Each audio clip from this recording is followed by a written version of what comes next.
পরিস্থিতি কেমন, সামনে কোন দিকে যাচ্ছে, এখনো তো আরো মনোনয়ন বাকি আছে। ধন্যবাদ। বাংলাদেশের রাজনীতিতে তো এটা আসলে আশ্চর্য হবার মতো তেমন কিছু না আর কি। যদিও এটা প্রত্যাশিত না, কাম্য না, কিন্তু আমরা তো ছোটবেলা থেকে অথবা মাসুদ কামাল ভাইরা আরো লম্বা সময় থেকে আমরা এগুলোই দেখে বড় হয়েছি। এবং আপনি তো শুধু চট্টগ্রামের ঘটনা বললেন, আমি আরেকটা ঘটনা আজকে বললাম, সেটা হচ্ছে রাজশাহীতে যিনি মনোনয়ন পেয়েছেন এবং যিনি পান নাই তার সমর্থিত এক ইউনিয়ন পরিষদের চেয়ারম্যানের দিঘিতে বিষ ঢেলে দিয়েছেন, 2 কোটি টাকার মাছ মেরে ফেলেছেন।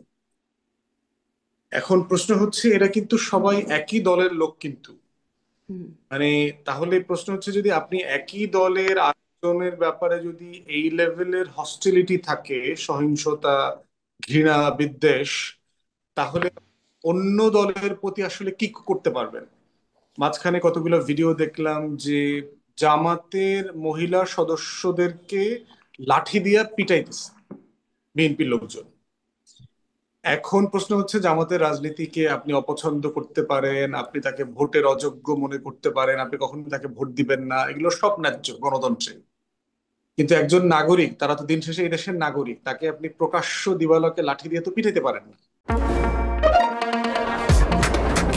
শুধুমাত্র সিটি ব্যাংকে অ্যাকাউন্ট থাকলেই করতে পারবেন গুগল পে, তাই অ্যাকাউন্ট খুলুন আজই।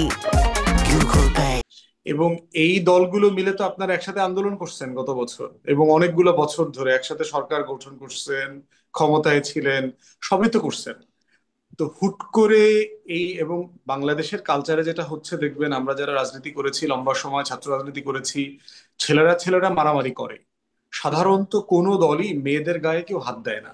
এটা আমরা পলিটিক্সে সবসময় কিন্তু প্র্যাকটিস করেছি। এবং এই জন্য দেখবেন যে মেয়েদেরকে সবসময় ফ্রন্টে রাখা হইতো মিছিলগুলোতে। তো এবং মারামারির সময় দেখা যাইতো যে ওদেরকে ধাক্কা দিয়ে একদিকে ফেলে দিয়ে তারপরে ছেলেরা মারামারি করতো। তো সেইখানে মেয়েদের প্রোগ্রামে গিয়ে তারপরে পিটাইতেছে, বাঁশ দিয়ে, তাও দেখলাম বাঁশ দিয়ে পিটাইতেছে। দোকানে ঢুকছে পালায়া, আপনার দোকানে, শাড়ির দোকানে, ওখানে গিয়েও আপনার পিটাইতেছে। তো এইটা তো সার্টেনলি খুবই দুঃখজনক। এর আগে তো ভায়োলেন্স দেখলাম আপনার এই যে চিটাগং এ, ঢাকা চিটাগং হাইওয়ে, ঢাকা ভাঙার হাইওয়েতে, বিভিন্ন জায়গাতে। তো এইটার অ্যাড্রেস করবার কয়েকটা দিক আর কি। একটা দিক হচ্ছে যে মনোনয়ন বিষয়টাকে গণতান্ত্রিক করা জরুরি আর কি। যেমন আপনি যেখানে আছেন, মামদানি আজকে নিউ ইয়র্কে মেয়র হয়েছে। মামদানি কিন্তু জনগণের ভোটে জেতার আগে দলের সদস্যদের ভোটে তাকে জিততে হয়েছে প্রার্থী হওয়ার জন্য দলের।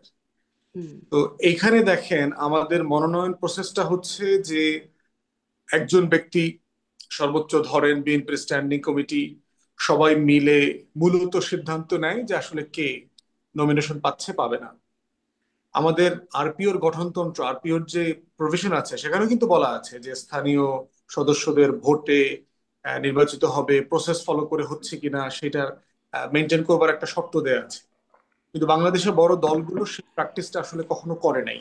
জি, ব্যারিস্টার ফুয়াদ, আপনি কি বলতে পারবেন, যেহেতু আপনার যোগাযোগ আছে, এই কথাবার্তা হয়, বিএনপিরও সিনিয়র নেতাদের সাথে কথাবার্তা হয় আপনাদের, মানে এই মনোনয়ন প্রক্রিয়াটা কিভাবে হলো, কোথা থেকে ঠিক হলো, মানে অনেক তো 300 আসনের প্রার্থী, কিভাবে এই জিনিসটা ঠিক হলো?